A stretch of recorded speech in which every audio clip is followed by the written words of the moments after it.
So we're gonna try it out. We were having a conversation about community features Around habits. on habits. Or community features around habits. So let's just keep going. I mean, maybe we should do intros.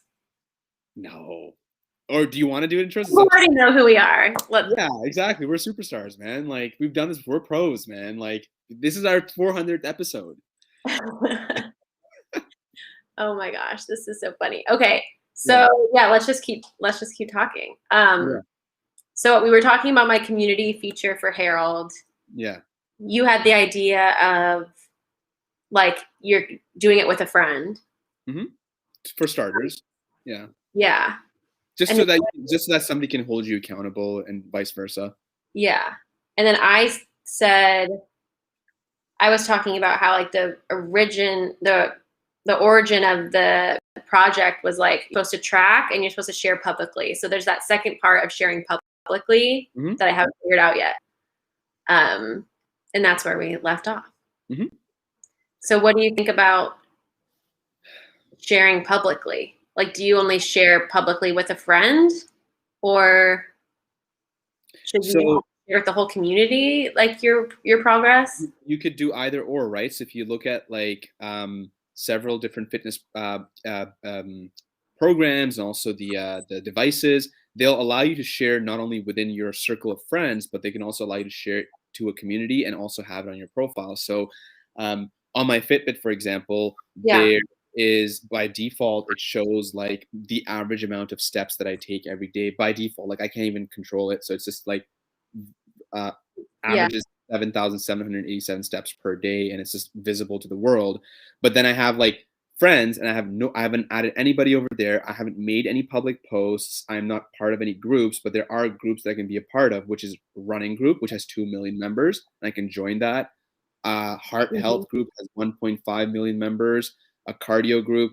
So point is that like there's so many of these groups, but you know, how like do you really feel like you want to get a habit down pat in front of like 2 million people? Like, does that really matter to you? Or does it matter to you if it's like in front of like maybe 5 friends that you guys are trying to build a habit together with? You know what I mean?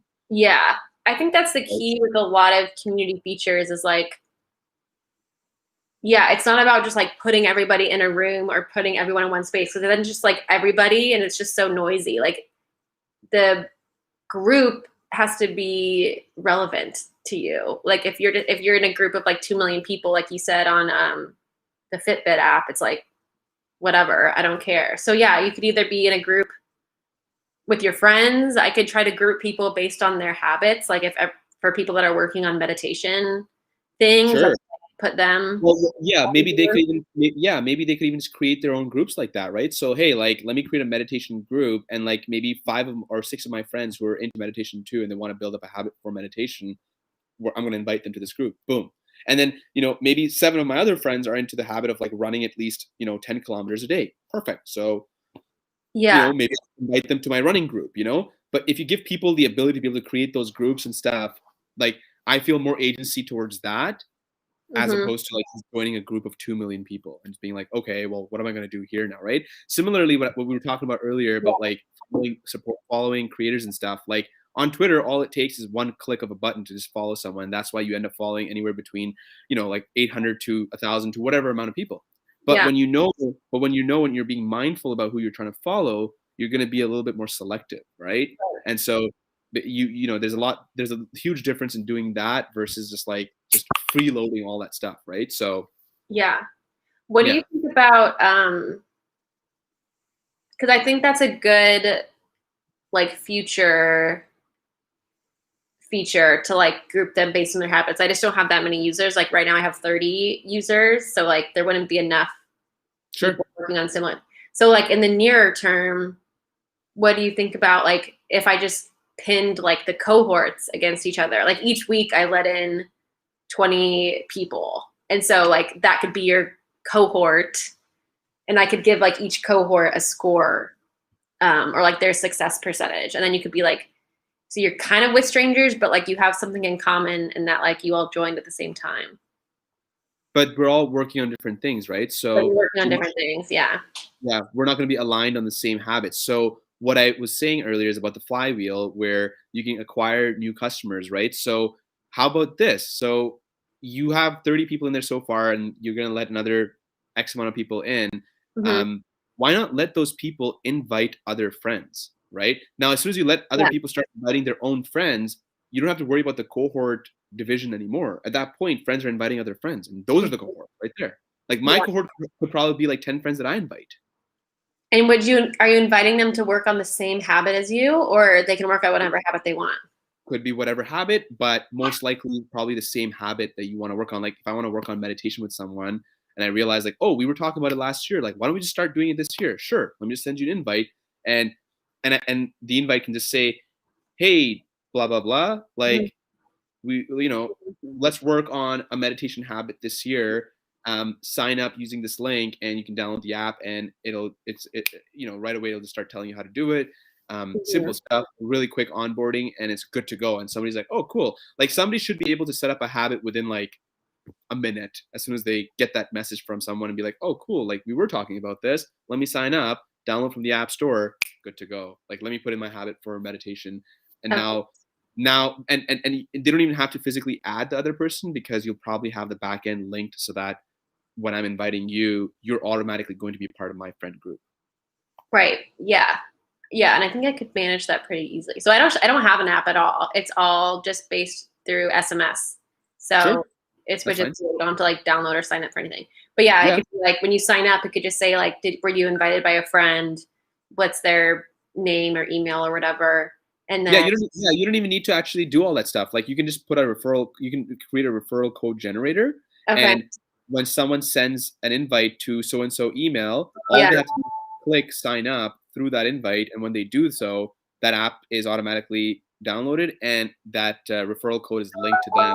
So again, that's one less task that the other person has to do by entering emails and like who referred you and stuff and all that. Okay. Cool. And then at the end of the week, I'll show you like your stats, and then I can also show you like your friends' stats.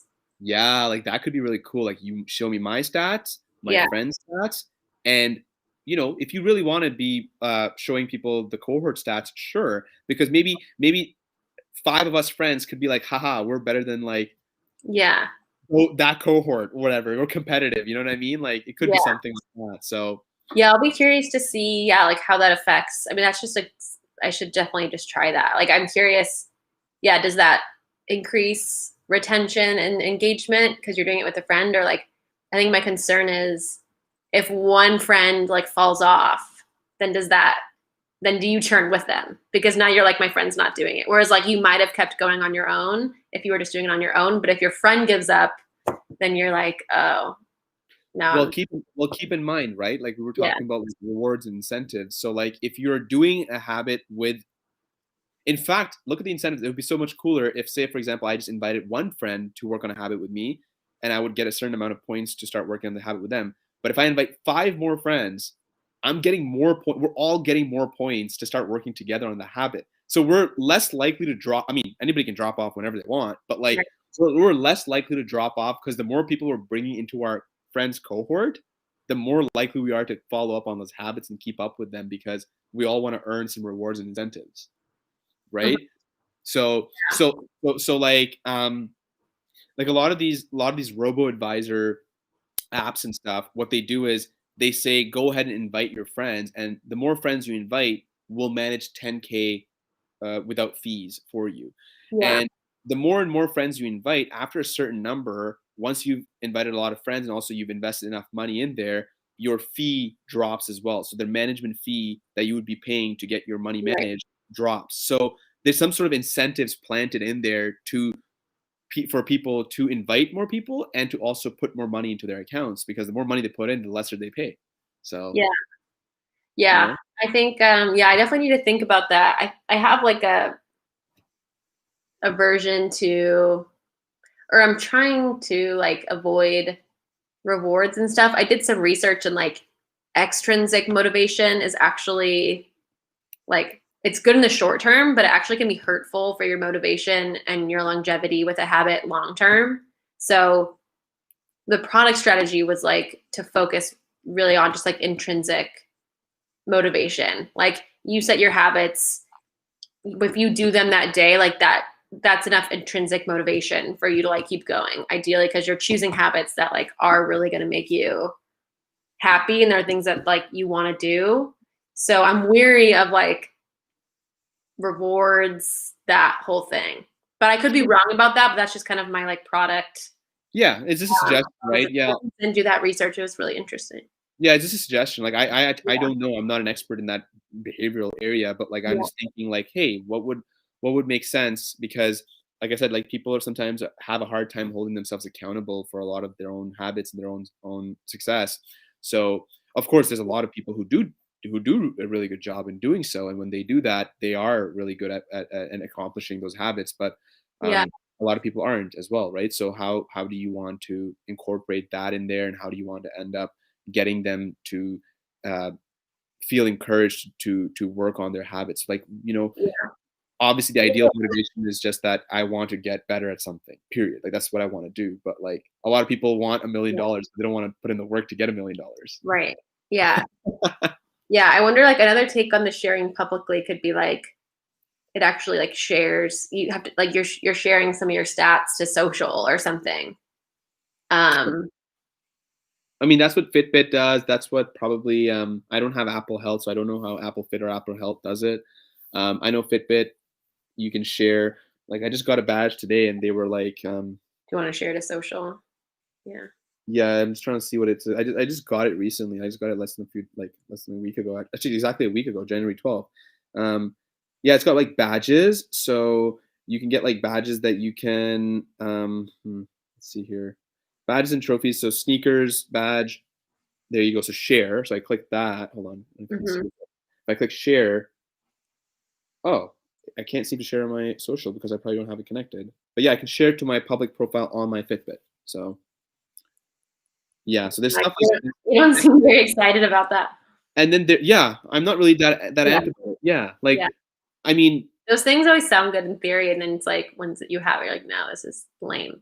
Yeah, like I'm looking at right now. I'm looking at trophies. So there's badges which you automatically get by default for just doing crazy things. But then there's trophies, and trophies are only accomplished if you hit goals. And all of mine are locked still. I haven't gotten, like, it's all white screen, but like I haven't gotten any of them yet. But hit your goal and you'll snag this trophy. That's the first one. The second one is beat your personal best to earn this award.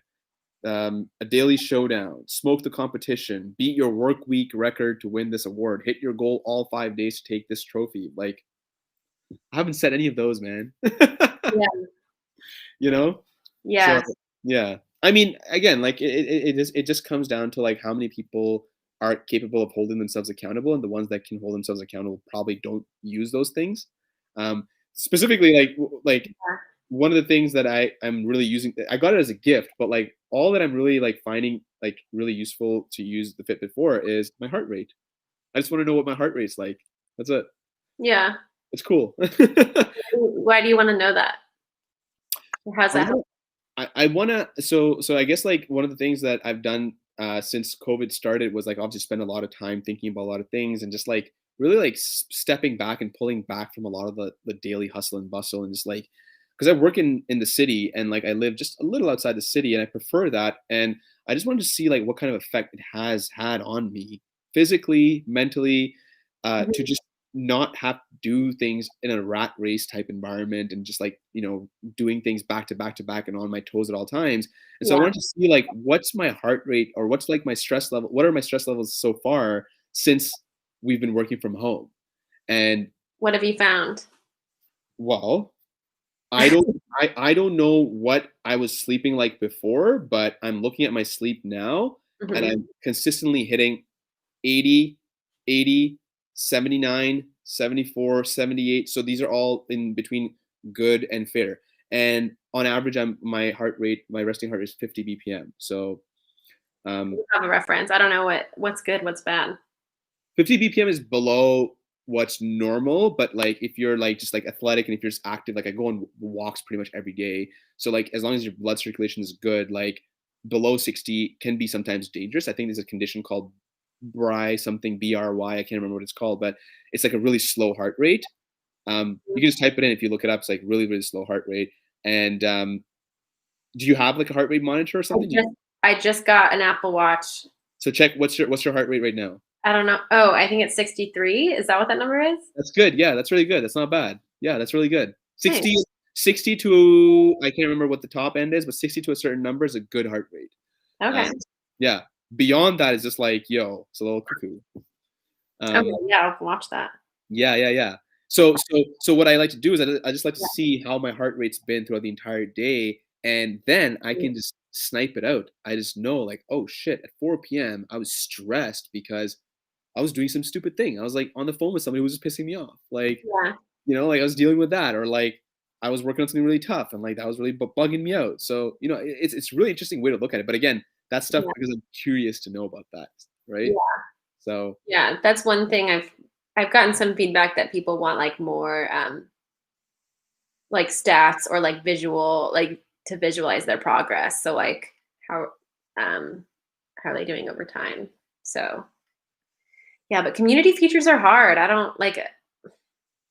Peloton is the one everyone keeps referencing is like that they're doing something right. well, I mean, let me ask you this, right? Like, so out of all the suggestions so far, wouldn't it make it easier for you to keep track of a habit with someone versus like 2 million people? Logically, does that make sense right off the bat? Like with 1 or 2 people versus like 2 million people? Yeah, I think 1 or 2 is better than 2 million, but I don't. So maybe why not start like that? Because one, it'll solve the community thing for you, or at least give you a direction in that community. And second, people will more likely invite more people on board. So it'll bring you more customers too. So it's kind of like hitting 2 birds with 1 stone. Yeah. One, you can test out the community feature, and 2, it's gonna just allow people to invite more people. So if you just create like an invite feature, somebody can just be like, you can just put out a new release log saying, hey, we're now allowing people to be able to track their habits with somebody else. So go ahead and start inviting your friends, and you guys can now track your habits together. Boom. Yeah. Yeah, we'll see. I'm talking to one of my my like power users tomorrow. She's the only one that's in the 100-day club. So I'm gonna get her thoughts on this. But I like I'm gonna think about the invite the friend idea. And, yeah. Like thanks for your feedback on a lot of the ideas. It's really helpful. Yeah, no problem. Yeah, I mean, again, I'm not an expert. Like, I'm just trying to think through this entire stuff because even I want to start building community features at some point. So it's good to get ideas and also bounce ideas off of the community people in general. So like, if you do that, the more you're going to be able to get some feedback from them, right? So we should find someone with Peloton, with the Peloton bike, and have them walk us through those community features, because I just keep hearing that like hey, why don't we do one thing? If you want, maybe even tonight we can just launch a message into the Slack in a user research message saying, does anybody here have a Peloton, a Fitbit, an Apple Watch, or any of these devices that they may use to track their health? Can you please message me, or just if you want me to sit in with you and help you out, I'm down to do that. But like, if you just launch that message in there, I'm pretty sure people will react to it. Now you have your initial user base right there. Yeah, that's a good idea. Yeah, I think that would be perfect. That would be excellent. Yeah. Okay. And I have to run. I have to make dinner. But do you want to? We didn't talk about your project that much. Do you want to? We can do it next. Up on it. Do you want to talk? Do you want to set up another time? Yeah. Okay. Yeah. Let me know whenever. We don't have to do it on live, but we can if you want. We can figure it out. It's fine. It's my first time streaming, so it's pretty interesting. Yeah, isn't this fun? Yeah, it's cool. I mean, I didn't even realize we were streaming. I just wanted to make sure, like, I don't know what there is that we can or cannot talk about. So, like, that's the whole thing that I was thinking about. I was like, wait a minute, do you want to talk about your business on YouTube, or do you want to talk in a video and just put it onto the on deck channel? Yeah, I want to build in public. I think it's helpful. Sure. Yeah, that's fine. Yeah, I've just never done it, so I'm like, cool. It's interesting. I haven't either. But thank you for being my guinea pig. Yeah, and no problem. for doing this with me. If I was doing it by myself, it probably would have been way more awkward. So I appreciate. What would you have been even doing by yourself? Like just talking to yourself? Yeah, probably. No, I was gonna just start building the like community board thing, and just like, yeah, I was gonna have to talk to myself, I guess, while I did that. But yeah, I'm glad I didn't have to do that. So thank you. Yeah, no, that's fine. Yeah, I think maybe we should do this quite often, like where we should just get like this. Maybe we should like set up a time to do it quite often, where we can just talk about new features in real time, and then Yeah. we go figure out like what features to go ask the community about, and then we go Yeah. do it, and then maybe one day we can switch around. I can do my stuff, and then we can do that, and then we can do Yeah, this. let's do next time. Let's do your project. Sure. We'll put you on the hot seat. Yeah, sure. That's fine. Yeah. Okay. Okay. Yeah, his doc said when I was asking him how to get started, he was like, send me your link for tonight. So I'm going to send it to him after this. And then he's like, you have to stream for, he said like 40 days. I don't know if he meant in a row. I think he said at least 10 days in a row. Like, just do it. He's like, otherwise you'll just like, I don't know, you'll get over it or I don't know. He's just like, yeah, you have to do it for 40 days, 10 days at least consecutively. So that's a big gap, by the way. I'll be embarrassing myself a lot over the next 10 days. Yeah, 10 days to 40 days. Woo! Yeah. Yeah. So yeah, we should we'll figure out a time, but we'll do this again if you're down. Yeah, I'm down for sure. This is fun. Okay, I'm gonna hit finish. I don't know if it's gonna kick us off, but only one way to find out. Yeah, if it does, thanks for your time. It's been real. Yeah, absolutely, for sure. Take care. Have a good one.